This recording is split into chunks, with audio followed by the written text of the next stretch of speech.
কাছাড়ের ফুলবাড়ি সংঘর্ষ 5 মাসেও অধরা অধিকাংশ অভিযুক্ত, আতঙ্কে পরিবার।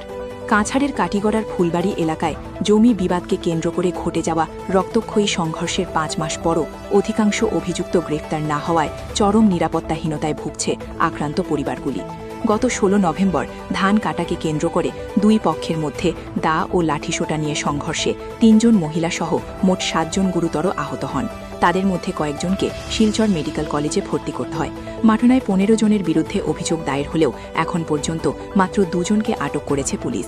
অভিযোগ, বাকি অভিযুক্তরা প্রকাশ্যে ঘুরে বেড়ালেও প্রশাসনের তৎপরতা নেই। ফলে আতঙ্কে দিন কাটাচ্ছেন ভুক্তভোগীরা। দ্রুত গ্রেফতার ও নিরপেক্ষ তদন্তের দাবিতে সরব হয়েছেন স্থানীয় বাসিন্দারা। 5 মাস পরও বিচার না মেলায় এলাকায় উদ্বেগ ও অনিশ্চয়তার পরিবেশ ক্রমশ বাড়ছে।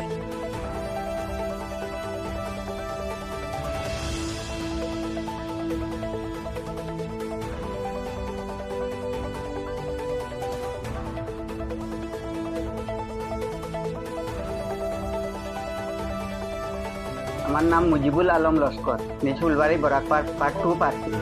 গত নভেম্বর মাসের 16 তারিখ ঘটনা হয়েছে। ডিসেম্বরের 16 তারিখ কিন্তু কোর্টের রায় ছিল। কোর্টের রায় তারা অমান্য করে নভেম্বর মাসের 16 তারিখ ধানটা পাকে নাই, কাঁচা ধান কাটার জন্য আসছিল। আমরা বাধা দিদিকে, আমরা ক্ষেত কৃষি করছি, আমাদের জমি প্রায় 8 বিঘার উপরে আছে। আমাদের জমি আমরা ক্ষেত করছি, আমরা ধান তারা কাটতে এসে আমরা বাধা দিদিকে আমাদের মারপিট করে আমরা 2 জন মেডিকেলে আছিলাম। তখনও আমাদের হাত টাত কমে নাই, এখনো হাত ভাঙ্গা আছে। মেডিকেলে 3-4 দিন মেডিকেল থেকে আসছি। এখনো আমার হাতের মধ্যে ইঞ্জোর আছে, জখম আছে, আমাদের মেশিন লাগানো আছে হাতের মধ্যে। আমরা অনেক কষ্ট করছি, উপায় নাই, না পেয়ে আমি মিডিয়ার কাছে আবার আসছি। জমি তো আগে দিয়ে বিবাদ ছিল না, 3-4 বছর থেকে অনেক গ্রামীণ বিচার হয়েছে। গ্রামীণ বিচার হওয়ার নিষ্পত্তি হয় নাই, তখন কোর্টে উঠছে। আমাদের উকিল আছে, ওদেরও উকিল আছে। কেস চলাকালীন অবস্থায় ওরা জমিতে মারপিটে নামছে, ধান কাটতে নামছে।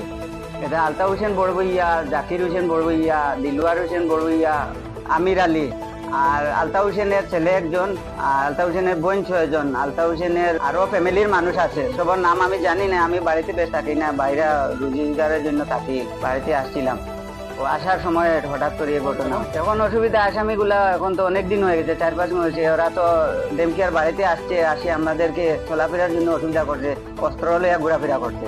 আমরা রাস্তাঘাটে বেরোতে পারি না, মসজিদে যেতাম না, এটার অসুবিধা হয় বাজার হাতে। গত শুক্রবারে ওরা মেলার বাজারে গিয়েছে, তারা দলবল নিয়ে গেছে।